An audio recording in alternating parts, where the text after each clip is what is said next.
মৃত্যুই আমাদের অনিবার্য সত্য। মৃত্যু ছাড়া আর কোনো কিছু সত্য নেই। তুমি কদিন বাঁচবা, কয় মিনিট বাঁচবা, কয় মিনিট পৃথিবীতে আমি থাকবো, আপনি থাকবেন, এই যে অবস্থাটা আমরা জানি না। কিন্তু একমাত্র সত্য মৃত্যু। মৃত্যু হয়তো বাবার আগে ছেলে চলে যায়, হয়তো ছেলের আগে বাবা চলে যায়, হয়তো মায়ের আগে মেয়ে চলে যায়, না হয় মেয়ের আগে মা চলে যায়, দাদার আগে নাতি চলে যায়।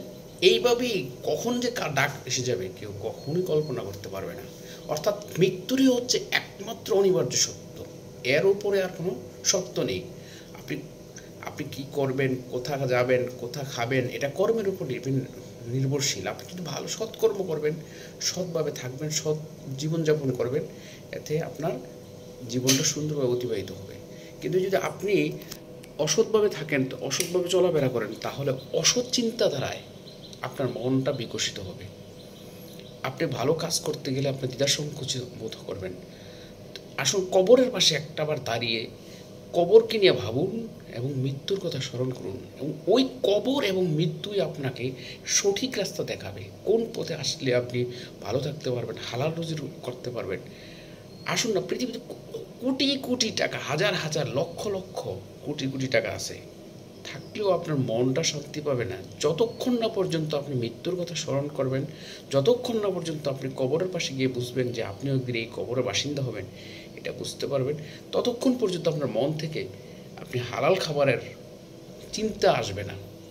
আসুন আমরা হালাল খাই, হালাল রোজগার করি, অল্প হলেও সন্তুষ্ট থাকি। সুখটা কিন্তু টাকাতে নাই, বহু টাকা বা বহু অর্থ সম্পদের সুখ নেই ভাই। সুখ বা আমল হচ্ছে এতটুকু হালাল রোজগারের ভিতরে, আপনার যেটুকু আছে এটুকু নিয়ে সন্তুষ্ট থাকেন। আপনি একটাবার চিন্তা করুন, আপনি যে অবস্থায় আছেন তার চেয়ে নিচে যারা আছে, যারা নিচে আপনার চেয়ে কম রোজগার করে, কম বিলাসিতা আছে, বাড়ি গাড়ি কম আছে, যাদের সম্পদ নেই বললেই চলে, ওরা কিভাবে আছে? ওদের দিকে একটু খেয়াল করে দেখুন। রাস্তাঘাটে ফুল কিংবা বাড়ির আশেপাশে কোথাও যদি এইসব লোক দেখেন, তাদেরকে নিয়ে একটু কল্পনা করুন।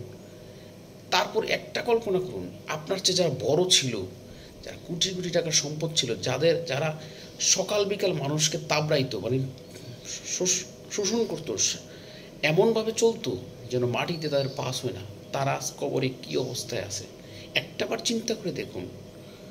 এই জন্য বললাম ভাই, কবরের কাছে যান, মৃত্যুর কথা স্মরণ করুন, দেখবেন আপনার মন, আমার মন একেবারে হালাল রাস্তায় চলার জন্য সর্বোচ্চ চেষ্টা করবে। আপনি একটাবার কবরের কাছে যান, কবরটা নিয়ে ভাবুন, দেখবেন আপনার মন, আমার মন সবসময় কবরটা নিয়ে ভাবলেই হালাল রাস্তা আসার জন্য রাস্তা খুঁজে পাবে। আসুন আমরা কবরের কাছে যাই, মৃত্যুর কথা স্মরণ করি। মৃত্যুর কোনো সিরিয়াল নাই, মৃত্যুর কোনো দাদার আগে নাতিও মরে যেতে পারে, বাবার আগে ছেলেও মরে যেতে পারে, আবার ছেলের পরে বাবা মরবে, বা বাবার মায়ের আগে মেয়েও মরে যেতে পারে। তাই মৃত্যুর কোনো সিরিয়াল নেই।